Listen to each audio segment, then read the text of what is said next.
But is big government necessarily bad government? My next guest says it is, and I'm inclined to agree with him. Representative Ron Paul won the presidential straw poll at last week's Conservative Political Action Conference, CPAC, much to the dismay of Mitt Romney and Sarah Palin and Tim Pawlenty and a bunch of other mainstream Republican hopefuls.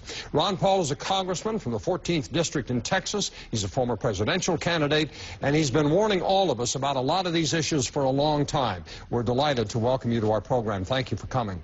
Thank you, Jack. Good to be with you. Let me bounce two numbers off you. Recent CNN polls, 86% of Americans think our government is broken. 75% of Americans think government officials are dishonest. When you look to the future of this country, what do you see? It's because we're broke, and the people now feel like they've been lied to. They call them dishonest, and there's a lot to that. Politicians tend to say things and they don't follow through, whether it's in the category of lying or not, but it certainly is a lot of untruths that are passed around out there. But I don't see any easy way out, because when a country or an individual is broke, they're supposed to quit spending money, and they're supposed to pay off their bills. But the only thing that we've done here in Washington, the admission that there's a crisis going on, is we've accelerated everything. We've expanded government, expanded spending, expanded borrowing, and of course expanded the function of the Federal Reserve, that is to create more money and credit to try to bail out the problems they created. So yes, we're in for a lot of trouble yet to come. Present company accepted, do your colleagues in the nation's capital have any idea the increasing degree of contempt in which they're held by the American public? Sometimes I don't think so, because they continue to do the same things that have gotten them into trouble. So no, I don't think so. I mean, the whole fact that you know, I may do well at a CPAC poll just totally amazes them. And I think they actually booed when the results were announced. They were booing, right?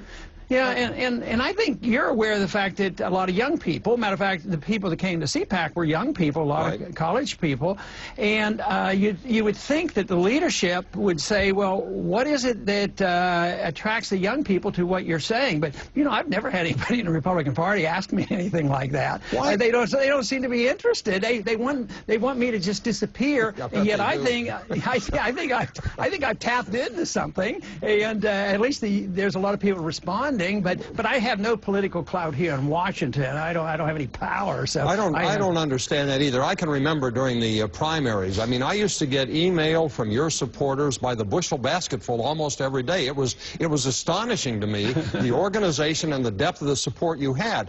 Why doesn't your message resonate with the establishment in Washington? Well, it challenges the status quo. It challenges what they've been saying for so many years. I don't think they want to say, oh, we made a mistake, we were at fault. Yes, we should have been more cautious about what we do overseas. They do not want me to have anything to say about foreign policy. And I take an older Republican position on this, the old right position and a constitutional position. I think we should be cutting back. I don't think we should be spending $1 trillion a year on militarism around the world. And, you know, it's not only the Republicans, but the Democrats want to do it too. Let me ask you about something you said right at the beginning of the segment, that there's a bankruptcy in our future. Our national debt is at $12 trillion. The expectation is it'll be $19 trillion at the end of the president's first term. That's 3 years, a little less from now. We have probably $35 to $50 trillion in unfunded liabilities from Medicare and Social Security. No clue where that money's going to come from. How long before this country goes belly up, and what form will it take, do you think, when we roll over? Well, that's a big question, and if we don't clean up our act, it can be very bad, very dangerous, and political chaos could ensue. But the fact that they don't do anything is the annoying part. But I just think that you know, within 2 or 3 years, the country is technically bankrupt. If you or I were in business and ran like this, we would have to declare bankruptcies. Governments print money so they can get away with it. But we are insolvent, and the debt will never be paid for. That's a hard thing to accept. But you can't pay for this debt.